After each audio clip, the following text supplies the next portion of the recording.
Chogo ngwan. Chuye chulu jo kier Jordan. Acharung yen gwa. Erero. Ka chuye kwa badra dwar.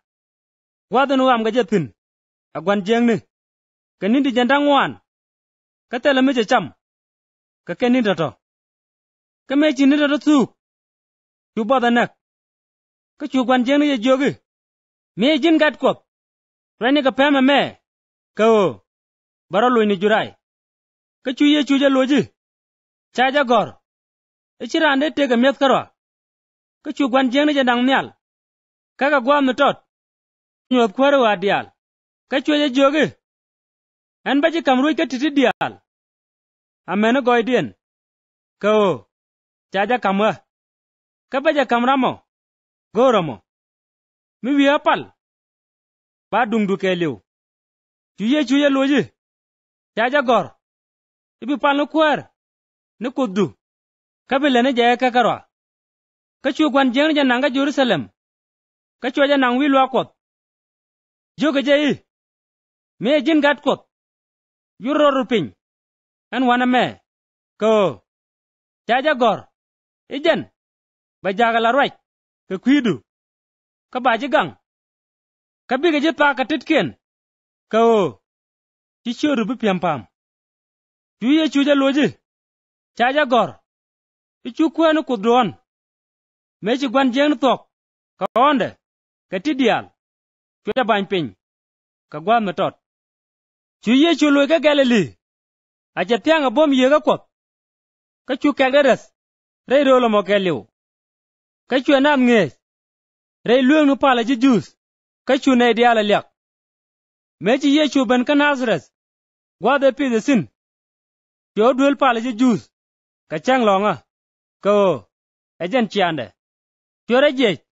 Ko bakwin. Chu aja kambugo gani Ishaya. Chu bog lep. Ka chu gwad jik. Micha gor tini. Ti ye kwarna kup. Poinda. Ko. Yemek. Enu. Basuk tu gaw nong chan. Che jak ko. Baloi nap. Te cha pailat. Keno. Banyin chur lep. Kaba nei. Tin changa jegwuj. Kaba na lat gaw runa kup. Chu bogak. Ka chu loi ramin yobje. Ka chu nyur. Ka chu wang nene dial. Tete gwazdo le jus. Gwi nije. Ka chu je tok. Kamurwa je ke. En wale. Chirwai kodo me asok. Chit ka men chaling. Chune diarwa jagwa. Keje. Chuga gaj. Kala tin go. Tin berar sode. Ka chuga wei. Ename. Chejen gat Joseph. Ka chuga jogi. Apel diw. Biyane nyal chereme. Ikim. Tegrodu. Ka biya wei. En min chagaling. Ichilat ka Kaperniam. Lenije. Rei we duna maba. Ka chua wei. Apuch. En lar je ye. Telegok. Michaman nok. Rei we dien. Ka baye lar sok. Medan. Kanini liya. Temen jone. Tengwan ka Israel. Ka meken nyal dem. Karun diok.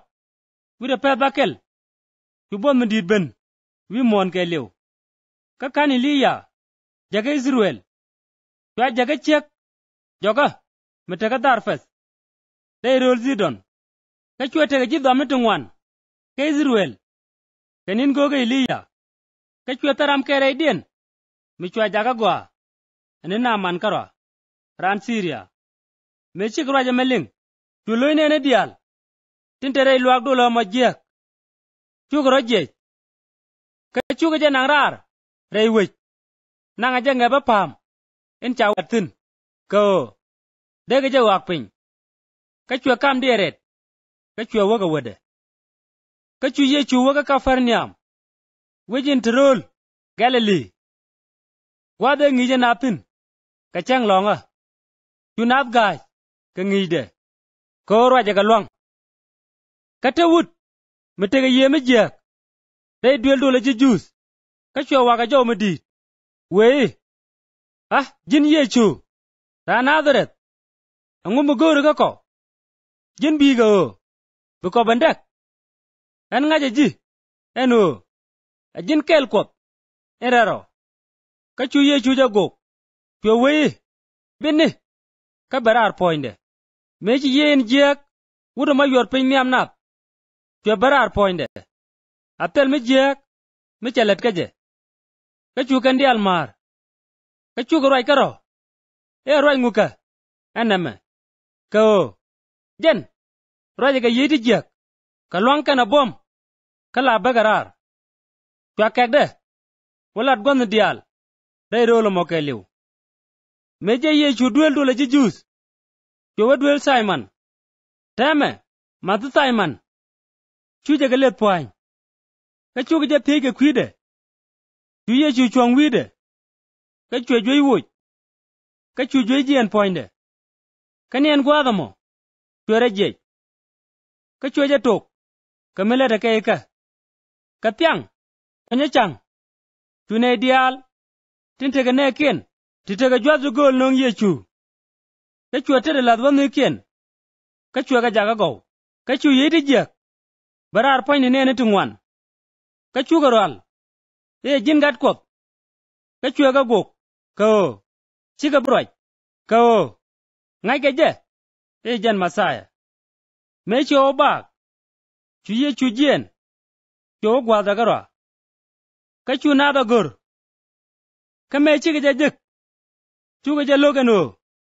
Baka bany piny. Ka chu ga jogi. Hen. Ba tuk to go. Ka kwi kwara kwa lat. Wini ko ken ba. Ka o. Jaga ha. Ka jan kwi ka name. Ka chu ngot. Lara roi kwap. Gwamndu le jujus. Ka judia.